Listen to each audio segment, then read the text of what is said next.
Anglo Saxon অর্থাৎ old English period এবং middle English period পার করার পর আজকে আমরা এই ভিডিওর মাধ্যমে রেনেসাঁস এজ সম্পর্কে একটু জানব। এই পিডিএফে থাকছে রেনেসাঁস সাহিত্যের অনেক কোশ্চেন ওয়ানলাইনার হিসাবে। রেনেসাঁস সাহিত্যের সবচেয়ে বড় বৈশিষ্ট্যই হলো মানবতাবাদ। মানুষের ক্ষমতা, জ্ঞান, যুক্তি এবং মর্যাদার উপর বিশেষভাবে জোর দেওয়া হয় এই এজে। মানুষই যেন সব কিছুর মাপকাঠি, এই ধারণা কিন্তু প্রতিষ্ঠিত হয় এই যুগে। আমরা দেখতে পাবো এই যুগে প্রাচীন গ্রিক এবং রোমান সাহিত্য, দর্শন এবং শিল্পকলার পুনরুজ্জাগরণ। বস্তুত এই রেনেসাঁস শব্দের অর্থই কিন্তু পুনরুজ্জাগরণ। কিসের পুনরুজ্জাগরণ? না তো সেই ক্লাসিক্যাল সেন্টিমেন্ট, সেই হোমার, ভার্জিল, ওই সমস্ত কবিদের আমরা পুনর্জাগরণ করব এই এজের যে লিটারেচার তৈরি হয়েছে সেই লিটারেচারের মাধ্যমে। ক্লাসিক্যাল শিক্ষা এবং প্রভাব কিন্তু এই এজে বিস্তারিতভাবে বর্ণনা করা হবে। তাছাড়াও ক্যাথলিক চার্চকে এখন মানুষ আগেকার দিনে কী হতো, অন্ধভাবে বিশ্বাস করত, কিন্তু এখন রিফরমেশন আন্দোলন এই যুগে বিস্তারিতভাবে প্রভাব বিস্তার করবে। সাহিত্য সংস্কৃতিকে গভীরভাবে প্রভাবিত করবে এই রিফরমেশন। তাছাড়াও আমরা এই যুগে দেখতে পাবো নতুন নতুন দেশে ভ্রমণ, সমুদ্রপথ এবং বিজ্ঞানের অগ্রগতির সাথে সাথে এই যুগেও কিন্তু প্রতিফলিত হবে প্রত্যেকটা দর্শন এবং প্রত্যেকটা সাহিত্যে। আমরা দেখতে পাবো সনেট কিন্তু খুব জনপ্রিয় হবে। আমরা এর আগে পড়েছি এমরিকটি, এই সনেটটা কিন্তু এইখান থেকে নেওয়া। তারপরে আমরা কেবলমাত্র ধর্ম নয়, মানুষের দৈনন্দিন জীবন, রাজনীতি, প্রকৃতি, সমাজ ইত্যাদি বিষয়েও এই সাহিত্যে কিন্তু প্রভাব বিস্তার করে। আর বিশেষ করে অবশ্যই উল্লেখযোগ্য যে ইংল্যান্ডের রানী এলিজাবেথের সময় জাতীয় গৌরব এবং দেশপ্রেম সাহিত্যে শক্তিশালীভাবে প্রকাশ লাভ করে। আর এইখানে এই এজে আমরা এগুলো বিস্তারিত আলোচনা করব। এখন শুরু করা যাক। First one liner question, when did the early modern English period begin? তো আর্লি মডার্ন ইংলিশ পিরিয়ড কখন বিগিন হয়, শুরু হয়? তো মিডল ইংলিশের পরে 1500 খ্রিস্টাব্দ নাগাদ আমরা দেখতে পাবো আর্লি মডার্ন ইংলিশ পিরিয়ড কিন্তু শুরু হয়। এরপরে which historical event marks the start of the early modern English? Early modern English কোন হিস্টোরিক্যাল ইভেন্টের পরে শুরু হয়? তো অ্যান্সার হবে end of the middle English period, introduction of the printing press by William Caxton এর দ্বারা। এরপরে হু ইন্ট্রোডিউসড দ্য প্রিন্টিং পেস্ট টু ইংল্যান্ড? ইংল্যান্ডে কে প্রিন্টিং পেস্ট কিন্তু প্রচলন করেন? Answer William Caxton. এরপরে which invention helped standardized English spelling? Standardized English spelling কোন ইনভেনশনটা সাহায্য করে? Answer printing press by William Caxton. এরপর who is called the father of English drama? Father of English drama বলা হয় ক্রিস্টোফার মার্লোকে, যিনি কিন্তু এই এজের। ক্রিস্টোফার মার্লোকে কিন্তু বলা হয় ফাদার অফ ইংলিশ ড্রামা। এরপরে which playwright introduced blank verse to English drama? English ড্রামাতে কোন প্লেরাইট ব্ল্যাঙ্ক ভার্স কিন্তু ইন্ট্রোডিউস করেছেন? Answer Christopher Marlowe. Next, name of the most famous poet of Elizabethan age? Elizabethan এজের সবচেয়ে গুরুত্বপূর্ণ যে কবি, সেই কবি সাহিত্যিকের নাম হচ্ছে William Shakespeare. Which English king reign is associated with the Elizabethan age? তো এখানে অ্যান্সার হবে Queen Elizabeth the one. Queen Elizabeth the first কিন্তু রাজত্ব করেছিলেন এই এজে। এরপরে name a famous Elizabethan poet beside Shakespeare? শেক্সপিয়ারের পাশাপাশি একজন ফেমাস এলিজাবেথান পোয়েটের নাম কি? Answer Edmund Spenser. Edmund Spenser বিভিন্ন রকমের সাহিত্যকর্ম রচনা করেন, আমরা দেখব একে একে।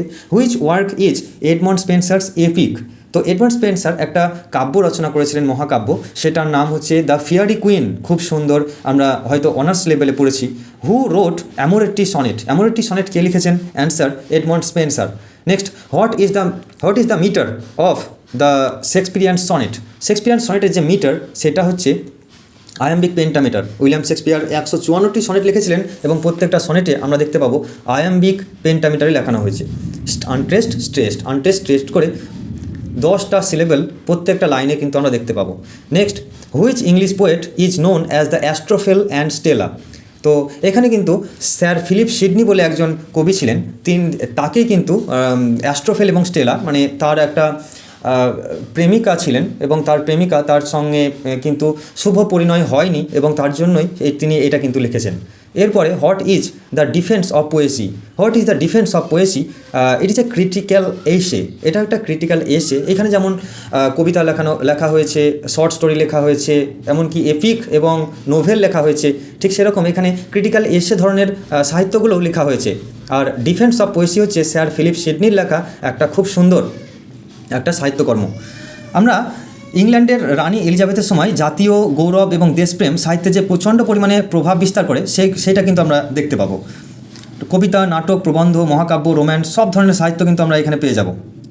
তার মধ্যে সবচেয়ে গুরুত্বপূর্ণ যে লেখক William Shakespeare, Sydney Spencer, Marlowe, Ben Jonson এই যুগের প্রধান সাহিত্যিক হিসাবে আমরা পেয়ে যাব। রেনেসাঁস লিটারেচার মানুষের আত্মবিশ্বাস, মানবিক বোধ, জ্ঞান পিপাসা এবং শিল্প সৌন্দর্যের পুনর্জীবন ঘটাবে। এই ক্লাসিক্যাল লিটারেচারের হাত ধরে এটা যেন একটা সত্যিকারের রেনেসাঁস, এবং এর জন্যই এই এজটার নাম যেন রেনেসাঁস। এরপরে which poet influenced William Shakespeare in his poetry, কোন কবি উইলিয়াম শেক্সপিয়ারকে তার কবিতায় ইনফ্লুয়েন্স করেছেন? তো অ্যান্সার হবে Edmund Spenser. Next, name a famous tragedy by William Shakespeare. William শেক্সপিয়ারের ফেমাস ট্র্যাজেডির নাম কি? Answer Hamlet. Next, name a famous comedy by William Shakespeare. কমেডির নাম হচ্ছে মিডসামার নাইটস ড্রিম। এটা হচ্ছে একটা ফেমাস কমেডি। তাছাড়া আরও অন্যান্য কমেডি আছে, Twelfth Night, As You Like It.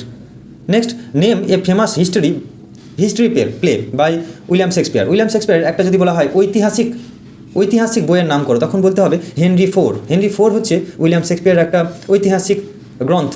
Next, what is the metre of Shakespeare's plays. তা শেক্সপিয়ারের যে প্লেগুলো আছে সেটা কোন মিটারে লেখা হয়? সেটা হচ্ছে প্রাইমারিলি ব্ল্যাঙ্ক ভার্সে লেখা হয়, আনরাইমড আয়াম্বিক্স পেন্টামিটারে লেখা হয়। উইলিয়াম শেক্সপিয়ার যতগুলো প্লে আছে সেখানে আমরা যদি একটু সাহিত্যিক কর্ম দেখতে চাই তাহলে প্রাইমারিলি ব্ল্যাঙ্ক ভার্সে আমরা দেখতে পাবো। Who wrote Doctor Faustus? Christopher Marlowe Doctor Faustus লিখেছেন, যেখানে আমরা দেখতে পাবো ডক্টর ফস্টাস তার আত্মা বিক্রি করে দিয়েছে মেফিস্টোফিলিসের কাছে for 24 years. Next, which play is morality play transform into renaissance drama? Which play is a morality play? Answer Doctor Faustus. Doctor Faustus is a morality play transform into renaissance drama. Right. Next, what is the main theme of Doctor Faustus? Answer the struggle between ambition and damnation. Ambition এবং ড্যামনেশনের মধ্যে যে struggle সেটা কিন্তু doctor Faustus চরিত্রের মাধ্যমে আমরা পাই। Doctor Faustus এই রকম ড্যামনেশনের ফলে তার যে অ্যাম্বিশন সেটা কিন্তু গ্রহণ করেছেন এবং ভবিষ্যতে সে কিন্তু নরকে চিরস্থায়িত্ব লাভ করেছেন। Next, who wrote Tamburlaine the Great? এই গ্রন্থটা কে লিখেছেন? Answer Christopher Marlowe. Next, name a famous metaphysical poet of the early modern period. তো আর্লি মডার্ন পিরিয়ডের একটা ফেমাস মেটাফিজিক্যাল পোয়েটের নাম হচ্ছে জন ডান। জন ডান আমরা বিখ্যাত নাম এই মেটাফিজিক্যাল পোয়েটের জন্য আমরা দেখতে পাই এই এজ থেকে। Which poet wrote the flea and death be not proud? Answer John Donne. John Donne লিখেছেন কিন্তু the flea and the death be not proud. Next, who is considered the leader of the metaphysical school? Metaphysical স্কুলের যে leader বলা হয় জন ডানকে, তাকে leader বলা হয় এই স্কুলের। Name a cavalier poet? Robert হেরিককে ক্যাভেলিয়ার পোয়েট বলা হয়। এরপরে which poet wrote to the virgins to make much of time? Which poet wrote to the virgins to make much of time? Answer Robert Herrick হচ্ছে এমন একটা কবি যিনি লিখেছেন যে to the virgin, to make much of time, মনে রাখবে। Next, who wrote Paradise Lost? John Milton. Next, when was Paradise Lost published? Answer 1667। Next, what is the theme of Paradise Lost? Answer fall of man and rebellion of Satan. মানুষের পতিত হওয়া এবং rebellion of সাটানের rebel করা। Next, who wrote Lycidas? এই Lycidas একটা খুবই pastoral poem এবং জন মিল্টন এটা লিখেছেন, ভীষণ সুন্দর, আমরা অনার্স লাইফে পড়েছি।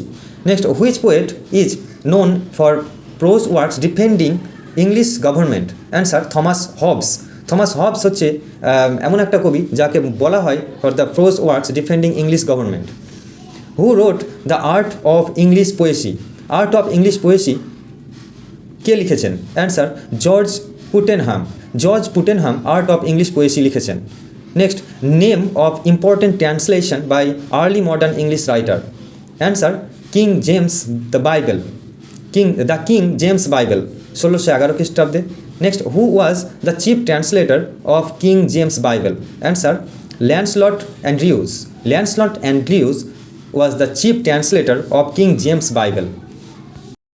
ইন্টারভিউর কিছু গুরুত্বপূর্ণ পিডিএফ সহ যদি তোমরা এই সমস্ত হিস্ট্রি অফ ইংলিশ লিটারেচারের নোটগুলো একবারে কিনতে চাও তাহলে তোমরা স্ক্রিনে দেওয়া নম্বরে হোয়াটসঅ্যাপ করতে পারো এবং হোয়াটসঅ্যাপে তোমরা 149 টাকা পে করবে, আমি তোমাদেরকে সঙ্গে পাঠিয়ে দেবো আর 10 মিনিটের মধ্যে অবশ্যই পাঠিয়ে দেবো। তোমরা দেখে নাও, এখানে আমি তোমাদেরকে দেখাচ্ছি, ডেমো দেখাচ্ছি, এগুলো দেখে নাও। রোম্যান্টিক পিরিয়ড থেকে কোশ্চেন পিডিএফ আকারে তোমরা পেয়ে যাচ্ছ। ভিক্টোরিয়ান এজ নোটগুলো পেয়ে যাচ্ছ মাত্র 149 টাকায়। Next, which literary form flourished in the Renaissance? Answer, sonnet, drama, epic poetry, etc. Next, who introduced the pastoral genre into English literature? Answer, Edmund Spenser. Next, which poet wrote the Shepherdess Calendar? Answer, Edmund Spenser. Next, what is the characteristics of Elizabethan drama? Answer, use of blank verse, heroic themes, mix of comedy and tragedy. Next, name of the famous theatre of William Shakespeare. Answer, the Globe Theatre. Next, who wrote the tragedy of Mariam? Answer, Elizabeth Carey. Next, who is known for writing English Masque? Answer, Ben Jonson. Ben Jonson is known for writing English Masque. Next, which poet wrote Volpone? তো ভলপন এটা কোন কবি লিখেছেন? Answer, Ben Jonson. Next, who is called the father of English satire? Ben জনসনকেই father of English satire বলা হয়। Next, which English playwright wrote every man in his humour? এটাও কিন্তু বেন জনসন লিখেছেন। Which period is associated with English renaissance? Answer, 16 থেকে 17th century. এখানে কিন্তু English রেনেসাসের সঙ্গে ওতপ্রোতভাবে জড়িত আছে। Next, who wrote alchemist? Answer, Ben Jonson. What is the characteristics of metaphysical poetry? Metaphysical পোয়েট্রির যে ক্যারেক্টারিস্টিক্স আছে সেগুলো হলো কমপ্লেক্স ইমেজারি আমরা এখানে পাবো, কনসিট পাবো, আর ফিলোসফিক্যাল আইডিয়াস পাবো সেখানে। Who wrote to his coy mistress? Answer, Andrew Marvell. Andrew Marvell কিন্তু টু হিজ কয় মিস্ট্রেস এটা লিখেছেন। Next, name a famous cavalier poet alongside Herrick? Answer, Richard Lovelace.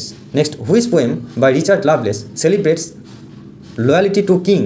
Answer, to Althea from prison. Next, who wrote the passionate shepherd to his love? Answer, Christopher Marlowe.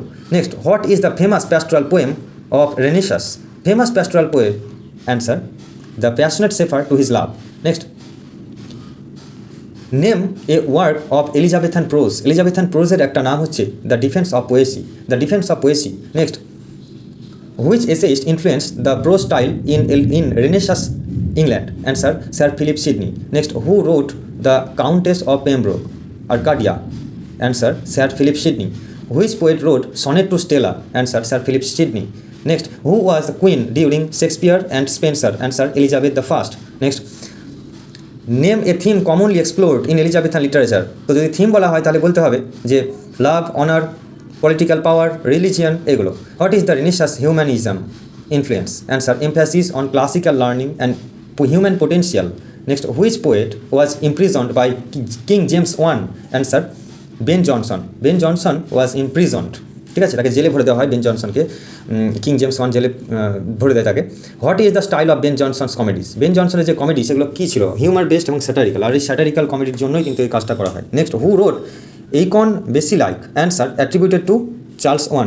Next, what is the significance of King James Bible? Answer, standardized English and literary excellence. Next, which poet's work include religious and secular theme? Answer, John Donne. Next, who wrote Holy Sonnets? Answer, John Donne. Next, who is notable prose writers of Renaissance? Answer, Francis Bacon. Francis Bacon is the notable prose writer of Renaissance. Next, name a famous essay by Francis Bacon. Answer, Of Studies. Of Studies is the famous essay by Francis Bacon. Next, who wrote essays in early modern English prose? Answer, Francis Bacon. Which poet used conceit frequently? Answer, John Donne. Next, who influenced Renaissance drama in England? Answer, Italian Roman and classical source. Italian Roman and classical source. Next, name the chief poetic form of Elizabethan age. Answer, sonnets. Next, who wrote The Fairy Queen? Answer, Edmund Spenser. Next, what is the main theme of The Fairy Queen? Answer, virtue and moral allegory. Next, who wrote Astrophel and Stella? Answer, Sir Philip Sidney. Next, name a famous Renaissance epic. Answer, The Fairy Queen. Next, who wrote English Masque? Answer, Ben Jonson. Next, name a famous Renaissance prose writer. Prose writer is Francis Bacon. He is an essay writer. Next, what is the theme? What is the theme of To His Coy Mistress? To His Coy Mistress, এইটার theme কি? Answer হচ্ছে কার্পে ডিয়াম, sees the day, এটা হচ্ছে theme. Which poet represents cavalier styles? Answer, Robert Herrick. Robert Herrick represents cavalier style. ওকে, তো ঠিক আছে, যদি তোমাদের কোশ্চেনগুলো পছন্দ হয় তাহলে প্লিজ কিনে নিও। ঠিক আছে, 149 টাকা দাম। হিস্ট্রি অফ ইংলিশ লিটারেচার 149 টাকা, জেনারেলি খুবই কম দাম রাখা হয়েছে তোমাদের সবার কথা ভেবে। প্লিজ যদি কেউ কিনতে চাও তাহলে হোয়াটসঅ্যাপে নক করবে 8944822970 এবং সেখান থেকে বাই করে নেবে। এটা ভবিষ্যতে অনেক দরকার হবে এবং প্রচুর পরিমাণে খুব সুন্দর করে, শুধু এগুলোই নয় আরও অন্যান্য কোশ্চেন কিন্তু অ্যাড করা আছে, তোমরা একটু দেখলেই বুঝতে পারবে। So thank you. অন্যান্য এজ থেকেও কোশ্চেন আসছে, ওয়েট করো।